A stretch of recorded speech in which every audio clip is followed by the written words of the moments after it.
ating simula ng umaga ng mga balitang dapat nating malaman sa 774 Balita Ngayon. 774 Balita Ngayon. 30 minutong pag-uulat ng mga impormasyon at mga pangyayari sa loob at labas ng bansa. 774 Balita Ngayon. Kasama ang buong pwersa ng 774 News Team. 774 Balita Ngayon. Sa himpilang pinagkakatiwalaan sa balita at serbisyo publiko. DWWW 774, your ultimate news and music radio. At ngayon, narito ang inyong mga tagapagbalita. 774 Balita Ngayon. 774 Balita Ngayon.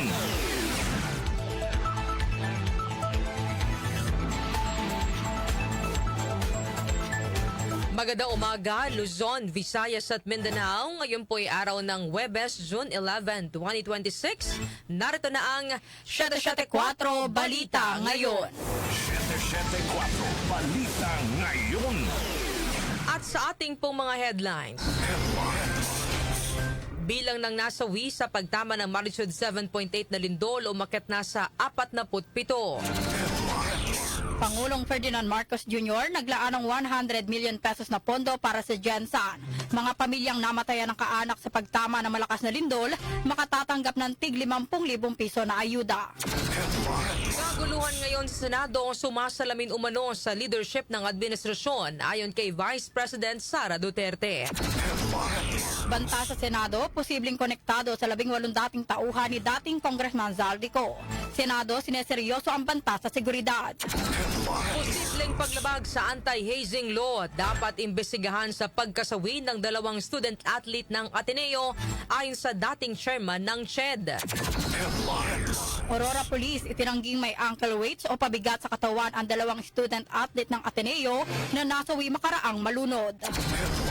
Metro News driver na nakabangga sa isang tauhan ng PNP HPG sa SLEX, hawak na ng mga otoridad. Science sa Technology News, ang mga astronaut na lilipad para sa Artemis 3 mission, pinangalanan na. National News, isang commemorative marker sa Mount Pinatubo, pinasinayaan ng DOST bilang paggunita sa ika-35 anibersaryo ng pagputok nito. Para naman sa ating music trivia, ngayong petsa, isinagawa ang Star-Studded Freedom Fest concert sa London para sa ika-70 kaarawan ng nooy nakakulong na si Nelson Mandela. Sino-sino mga musician ang lumahok dito? Alamin. Balitang kakaiba, apple na half red at half yellow ang kulay, patok ngayon sa New Zealand.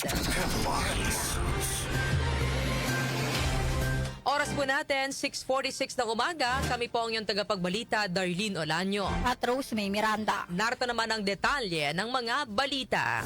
774 Balita Ngayon. Umakyat na sa 47 ang bilang ng nasawi sa pagtama ng magnitude 7.8 na lindol sa Mindanao. Sa datos ng Office of Civil Defense, 17 pang residente ang nawawala habang 630 ang nasaktan sa malakas na pagyanig. Samantala, isinailalim na kahapon sa state of calamity ang buong probinsya ng Sarangani, bunsod na naging epekto ng magnitude 7.8 na lindol. Isinagawa ang naturang deklarasyon upang magamit ang provincial government at local government units ang kanilang mga emergency funds, mapalawak pa ang relief at rehabilitation efforts at makapagbigay ng agarang tulong sa mga apektadong komunidad. Ayon kay Sarangani Governor Rogelio Pacquiao, ang deklarasyon ng state of calamity ay mahalagang hakbang upang matiyak na maaabot nila ang lahat ng mga apektadong residente nang walang pagkaantala. Samantala, disaster response and rescue teams ng Philippine Navy tumutulong na rin sa pamahagi ng ayuda sa mga naapektuhan ng lindol sa General Santos at Sarangani Province. Detalye po ihatid ni Angel Garcia. Rumisponde ang Naval Forces Eastern Mindanao matapos ang malakas na lindol na yumanig sa ilang bahagi ng Mindanao sa pagpapadala ng 2 disaster response and rescue teams sa General Santos City at Sarangani Province. Ayon sa Philippine Navy, tumulong ang mga sundalo sa paghahanda at pag-aayos ng lugar para sa Department of Social Welfare and Development Food Hub na siya magsisilbing sentro ng pamamahagi ng relief goods at iba pang ayuda sa mga naapektuhan ng kalamidad. Itinayo ang naturang food hub sa Barangay Dadiangas General Santos City Oval Plaza. Bahagi ito ng patuloy na suporta ng Philippine Navy sa Interagency Humanitarian Assistance and Disaster Response Operation upang matiyak ang mabilis na pag-abot ng tulong sa mga apektadong komunidad. Nananatili naman nakaantabay ang mga disaster response team ng Philippine Navy at patuloy na nakikipag-ugnayan sa mga local government units at iba pang ahensya ng gobyerno upang mapalakas ang relief at rescue operation sa mga lugar na naapektuhan ng lindol. Angel Garcia ng DWWW 774, your ultimate music radio. Maraming salamat, Angel Garcia. 774 Balita Ngayon. Naglaan si Pangulong Ferdinand Marcos Jr. ng 100 million pesos na pondo para sa General Santos City upang makatulong sa pagpapaayos mga pasilidad na napinsala ng magnitude 7.8 na lindol kabilang ang gusali ng City Hall. Sa kanyang pagbisita sa General Santos City, sinabi ng Pangulo na manggagaling ang pondo sa Local Government Support Fund upang mapabilis ang rehabilitasyon ng mga nasirang infrastruktura sa lungsod. Inanunsyo rin ni Pangulong Marcos na tatanggap ng tig 50,000 piso na ayuda ang bawat pamilyang nawala ng mahal sa buhay dahil sa lindol. Magbibigay tayo sa nabigyan ko si Mayor, nabigyan ko ng 100 milyong piso from the LGSF para maayos yung kanilang City Hall, yung sa General Santos City Hall. At lahat ng pamilya nang meron silang casualty na biktima, nasawi, ay magbibigay tayo ng tig 50,000 para sa kanila, para sa tulong dun sa kanilang naging malapit sa kanila na namatay. Nangako rin ang Pangulo ng karagdagan tulong pinansyal para sa mga lokal na pamahalaan ng Sarangani at South Cotabato upang suportahan ang pagkukumpuni at rehabilitasyon ng mga nasirang infrastruktura. Ayon sa Pangulo, ang Sarangani ang isa sa mga lugar na pinakamalubhang na apektuhan ng lindol sa Mindanao, kaya kabilang ito sa prioridad ng pamahalaan sa mga programang rehabilitasyon at pagbangon.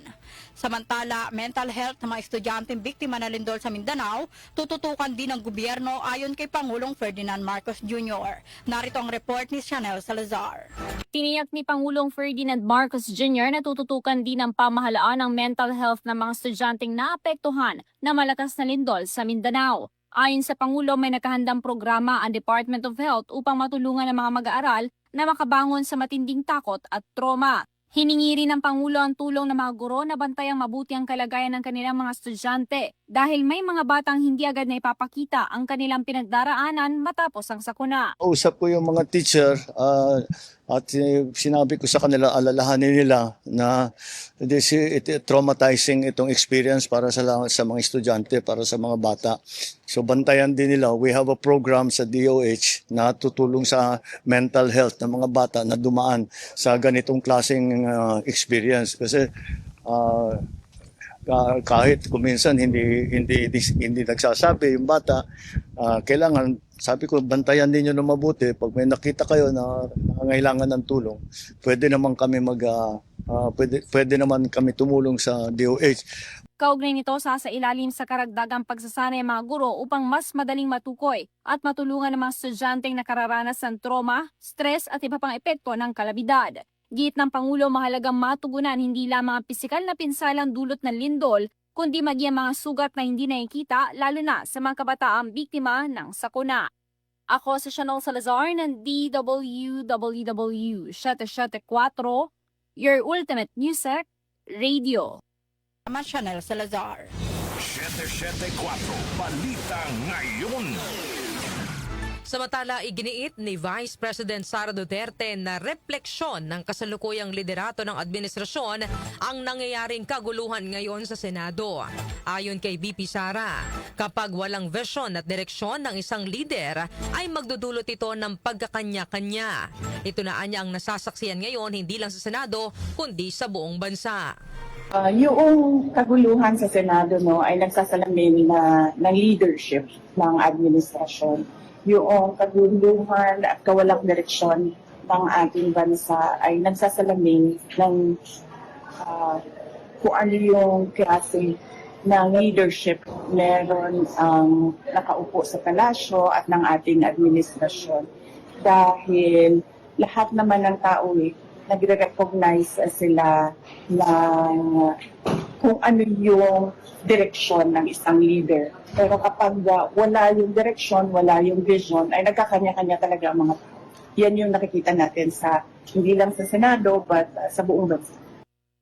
Inihayag pa ni BP Sara na kailangang mag-usap-usap ang 24 na mga senador, kabilang ng nakakulong ngayong si Senador Jinggoy Estrada at ang nagtatagong si Senador Ronald Bato de la Rosa upang matukoy ang kanilang prioridad bilang isang institusyon.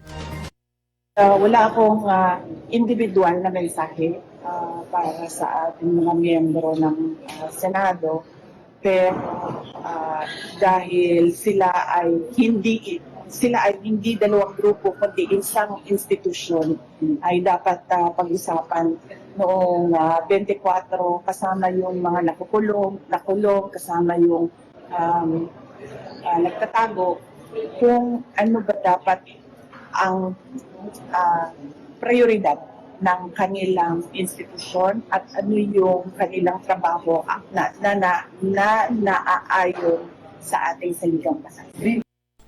Tumanggi naman ang Vice Presidente na magbigay ng komento sa kung sino ba dapat nakilalaning Senate President at kung valid bang may tuturing ang nabuong quorum sa Senate session na naging dahilan ng pagkakaluklok ni Senador Win Gatchalian bilang Senate President pro tempore.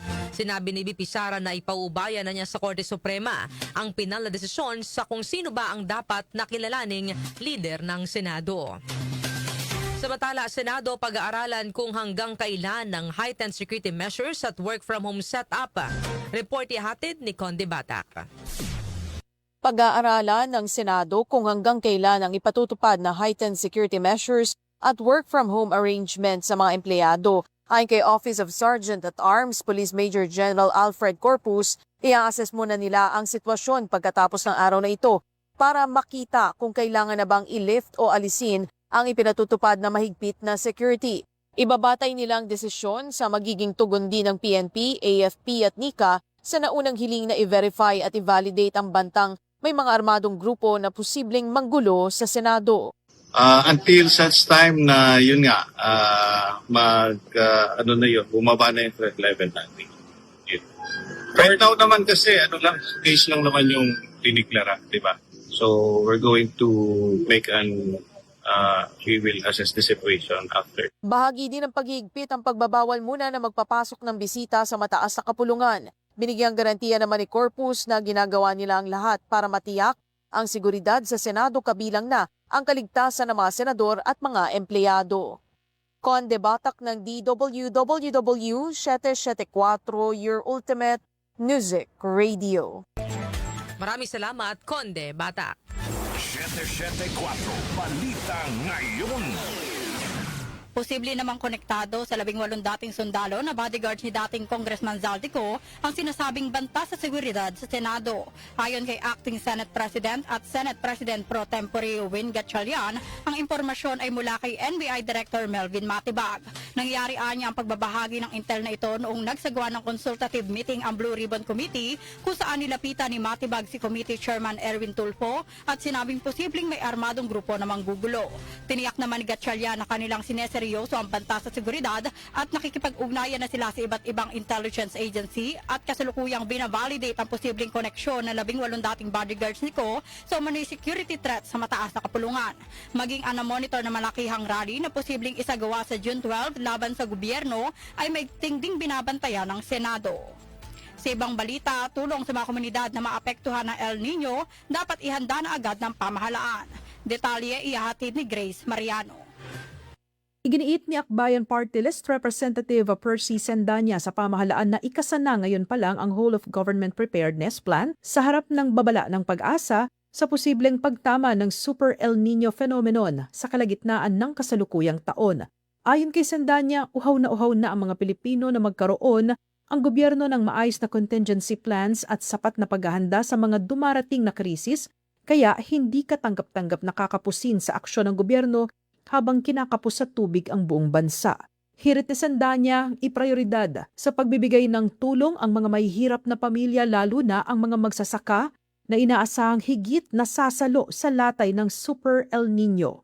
Bunsod nito'y iminungkahi ni Sandanya na paramihin ang mga benepisaryo at palawigin pa ng ilang buwan ang kasalukuyang ayuda na ibinibigay ng pamahalaan na bahagi ng pagtugon sa tensyon sa pagitan ng Amerika at Iran.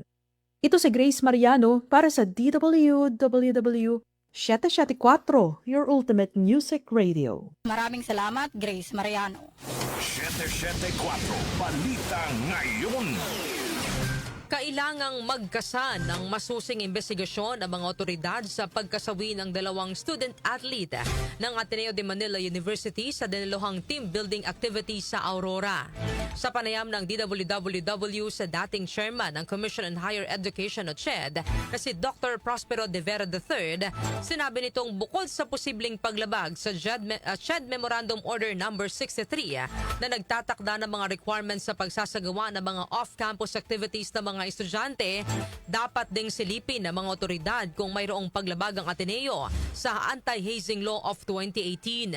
Ayon kay De Vera, kailangan ding maimbestigahan kung may naganap na pamimilit sa mga estudyante para lumahok sa team building activity at kung mayroong bang brutal na physical activity na ipinagawa sa mga estudyante. Sa aking palagay, panahon na para imbestigahan niya ng mas malalim, no? Hindi lang sa konteksto ng posibleng violation ng CMO 16, kundi even possible violation ng anti-hazing law. Ang critical na element diyan ay unang-una, meron bang coercion doon sa mga magpa-participate? Kasi sa hazing, merong coercion element Kailangan tignan yan, no? Ikalawa, kailangan tignan kung yung bang kanilang mga activity ay napuwersa. Meron bang exposure, meron bang brutal treatment, meron bang forced physical activity na makaka-apekto sa kanilang physical and psychological health. Ayan, makikita yan pag iimbestigahan. Dismayado naman si De Vera sa mistulang agad na pag-absuelto ng Aurora Police sa Ateneo sa pagsasabing purely accident lamang ang nangyari. Nakakabahalaan niya ang mga ganitong klase ng statement dahil dapat nagkakasa ng malalimang investigasyon ng mga otoridad upang matukoy kung may pagkukulang ang universidad. Ang problema ngayon, pati yung mga police authorities sa Aurora, parang inaabsuelto. Sinabi, nadala lang daw ng tubig. Parang medyo nakakabahala yung mga statement na ganyan. No? Palagay ko, dapat imbestigahan ng masusiyan at tingnan kung may pagkukulang nga. Kung ano yung nalabag, depende yan sa anong makikita at kung ano yung penalty, depende yan kung anong nalabag. Pero ito, dahil may namatay, depende sa investigasyon, baka may criminal liability yan. Hindi lang yung mga gumawa, kundi pati yung mga pinuno ng isang pamantasan under the anti-hazing law ay merong criminal liability. Yan po ang pahayag ni former CHED Chairperson Dr. Prospero de Vera III. 774 Balita Ngayon. As fake siya by drowning, ang kinasawi ng Ateneo student-athlete na si Rene Baterbonia batay sa resulta ng isinagawang autopsy sa labi nito. Ayon kay Aurora Police Chief Police Colonel Percival Pineda, base rin sa hawak nilang post-mortem examination certificate, walang nakitang anumang pasa sa katawan ni Baterbonia. Nilinaw din ni Pineda na walang ankle weight sa pabigat sa katawan ni Baterbonia at ng isa pang nasawing student-athlete na si Divine Adili batay sa salaysay ng lifeguard ng resort at ng matauhan ng Municipal Disaster Risk Reduction and Management Office. Binanggit din ng management ng resort na inabisuhan nila ang grupo hinggil sa kondisyon ng dagat at ang mga safe area sa resort, ngunit nakiusap umano ang grupo na huwag silang pakialaman sa kanilang isasagawang aktibidad.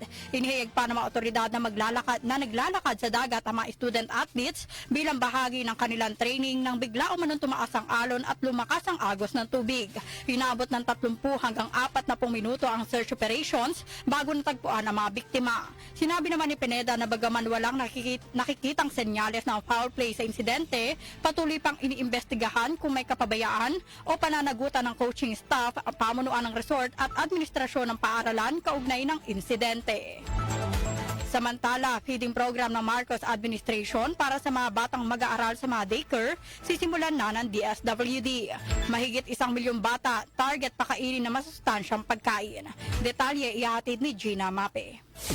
Sisimulan na ng Department of Social Welfare and Development ang feeding program para sa mga batang mag-aaral na may edad 3 hanggang 5. Ayon sa DSWD, sa Lunes, Hunyo at 15, Sa ilalim ng Supplementary Feeding Program, 1.8 million na mag-aaral na naka-enroll sa Children Development Centers at Supervised Neighborhood Play ng mga LGU sa buong bansa ang sisilbihan sa feeding program.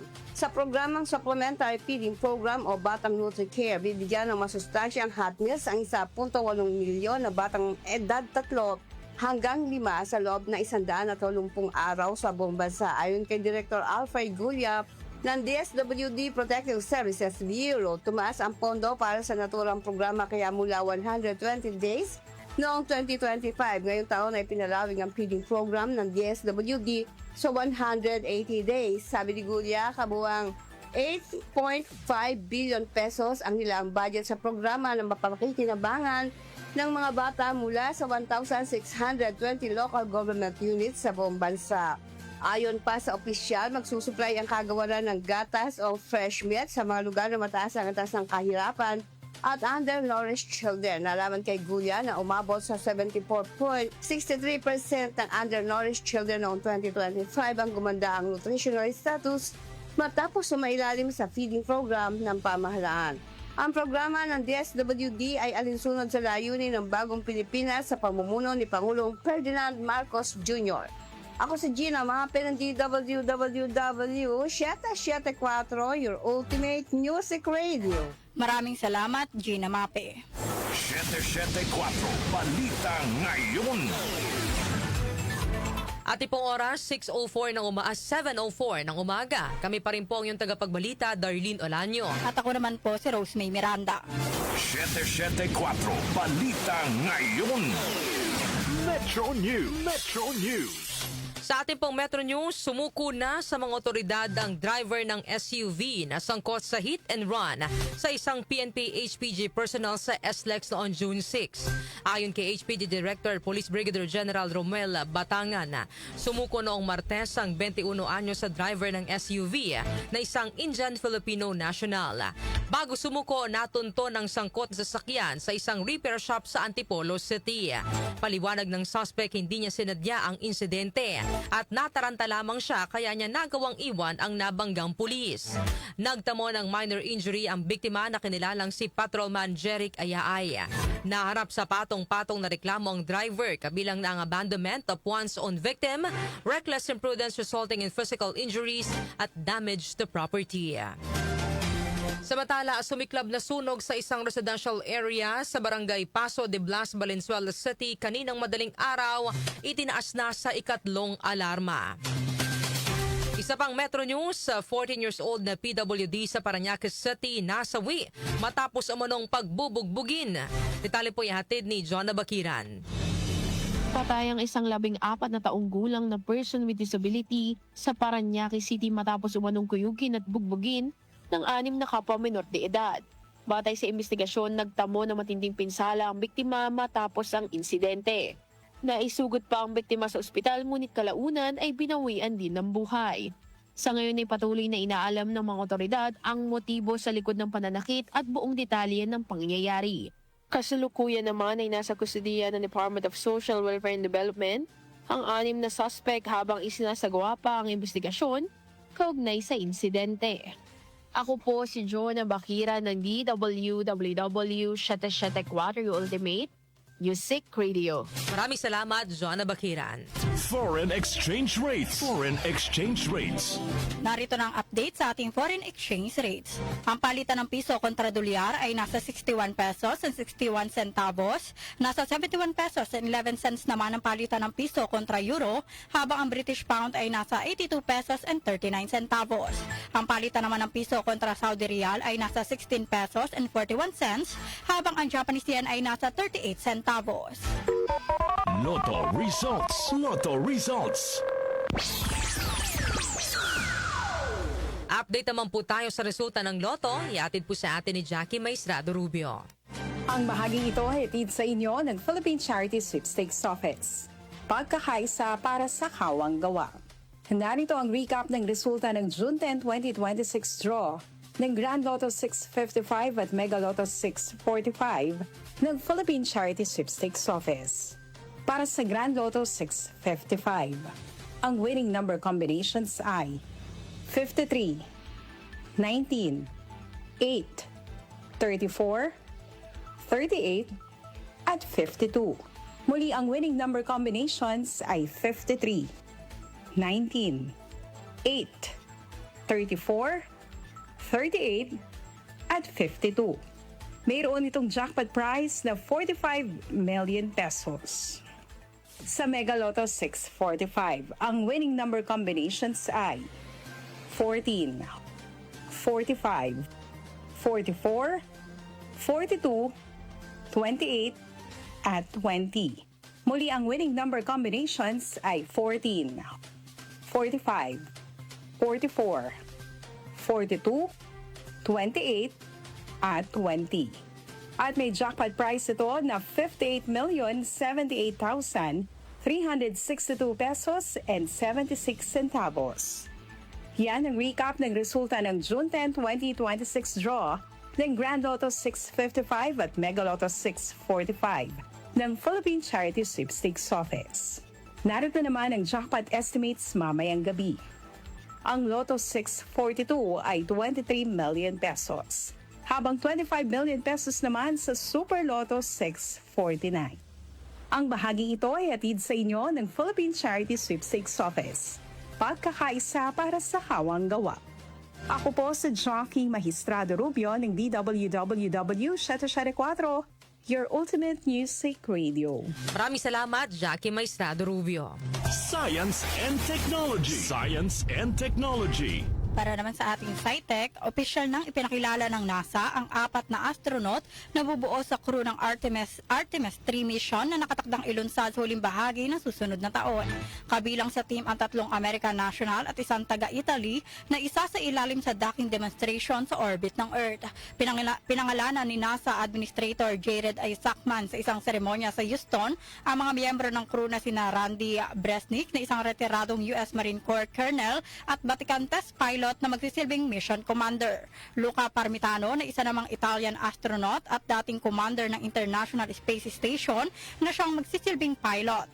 Frank Rubio na isang doktor, US Army Colonel at space record holder na magsisilbing mission specialist. At si Andre Douglas na isang systems engineer at Coast Guard Reserve commander na lilipad sa kalawakan sa kauna-unahang pagkakataon bilang mission specialist.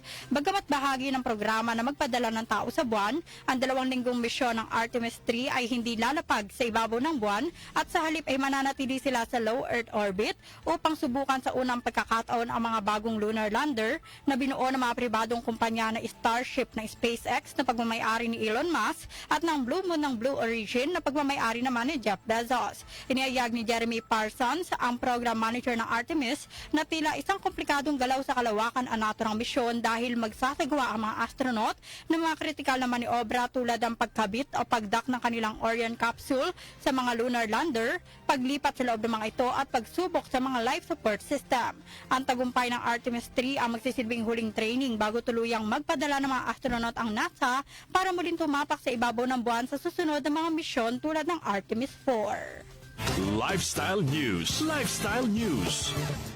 Sa atin naman pong lifestyle news, isang commemorative marker sa Mount Pinatubo, pinasinayaan ng DOST bilang paggunita sa ika-35 anibersaryo ng pagputok nito. Detalye po ihatid ni Mika Fajardo. Ipinakita na sa publiko ang isang commemorative marker na kumikilala sa makasaysayang kahalagahan ng pagsabog ng Mount Pinatubo noong 1991 at sa mga aral pagsisikap na nakatulong sa pagbawas ng epekto nito bilang bahagi ng mga aktibidad sa paggunita ng ika-35 anibersaryo ng pagsabog ng Pinatubo. Ayon sa FIVOX, kinikilala ng marker ang mga kontribusyon ng mga scientists, ahensya ng gobyerno, lokal na komunidad, mga international partners at mga media organizations na tumulong sa pagliligtas ng mga buhay at pagbawas ng mga epekto ng sakuna. Ang seremonya ay bahagi ng programang may twin event na Pinatubo 35, Remembering Pinatubo Lessons from the Past Empowering Communities, na nagtatampok ng mga aral mula sa pagsabog ng bulkan na patuloy na gumagabay sa mga pagsisikap sa disaster risk reduction at resilience efforts. Sinabi ng FIVOX na ang paggunita ay nagsisilbing paalala ng kahalagahan ng scientific monitoring, napapanahong komunikasyon, pakikilahok ng komunidad, at kahandaan sa disaster risk reduction. Naging bahagi ng kasaysayan ng Pilipinas ang malawakang pagputok ng Mount Pinatubo noong 1991 matapos itong magpakita ng mga senyales ng pag-aalboroto sa pamamagitan ng mga sunod-sunod na lindol noong April 1991 na sinundan ng phreatic eruption noong June 7, 1991 bago tuluyang sumabog ng malakas noong June 12, 1991. Ako po si Mika Fajardo ng DWWW 774, your ultimate music radio. Maraming salamat, Mika Fajardo. Music Trivia. Music Trivia. Ngayong petsa, isinagawa ang star-studded Freedom Fest concert sa London para sa ika-70 kaarawan ng nooy nakakulong na si Nelson Mandela. Sino-sino mga musician na lumahok dito? Alamin natin sa Music Trivia ni Kenny Acosta. Blessed Thursday morning, narito na ang hatid ko sa inyong Music Trivia. Ngayong petsa na ito, June 11, taong 1988, isinagawa sa Wembley Stadium sa London ang star-studded Freedom Fest Concert. Ito ay nagmarka sa ika-70 kaarawan ni nooy nakakulumpang anti-apartheid revolutionary na si Nelson Mandela. Ang concert ay inorganisa upang magtaas ng awareness sa anti-apartheid o institutionalized racial segregation sa South Africa at panawagan ng pagpapalaya sa mga political prisoners sa bansa, kabilang si Mandela. Ilan sa mga malalaking pangalan sa mundo ng musika na nagtanghal ng live sa Freedom Fest Concert ay sina Whitney Houston, George Michael, Phil Collins, Stevie Wonder at ang The Bee Gees. Tinatayang nasa 1 bilyong katao sa buong mundo ang nanood ng nasabing concert na broadcasted live sa mga telebisyon. 2 taon matapos ang Freedom Fest Concert, napalaya na rin si Mandela mula sa pagkakakulong. At yan, hatid ko sa inyong Music Trivia. Ako po si Kenny Acosta ng DWWW 774, your ultimate music radio. Maraming salamat, Kenny Acosta. Balitang kakaiba. Sa atin naman pong balitang kakaiba, dinarayo ngayon ng isang produce store sa New Zealand dahil sa pambihilang chimera apple na kalahating pula at kalahating dilaw ang kulay. Ang mansanas na halos perpektong nahati sa gitna ang kulay ay kasama sa mga na-deliver na prutas noong kalagitnaan ng Mayo sa Sunshine Corner Market. Ang chimera apple sa pinaniniwala ang 1 beses lang nalalabas sa kada 1 milyong prutas ay resulta ng genetic mutation na nagiging sanhi ng pagkakabuo ng cell sa mansanas mula sa 2 magkaibang genetic backgrounds. Ayon sa may-ari ng produce store na si Heather, tila naging local celebrity ang chimera apple sa kanilang lugar. Inihayag pa ni Heather na matagal na silang nagbebenta ng mga prutas pero ngayon lang sila nakakita ng mansanas na mayroong 2 kulay. Yan po ang ating balitang kakaiba ngayong araw po ng Huwebes. At bago po tayo magtapos sa ating balitaan, ito po muna ang ating question of the day. Ang ating pong topic para sa ating programang Opinion Mo, Opinion Ko.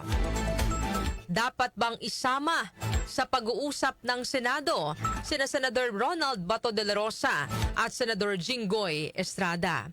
Ulitin ko mga kanyusik, dapat bang isama sa pag-uusap ng Senado sina Senador Ronald Bato de la Rosa at Senador Jinggoy Estrada? Para po sa inyong mga opinyon, ito po ang ating text line 0929-321-8738. Ulitin ko po mga kanyusik 0929-321-8738.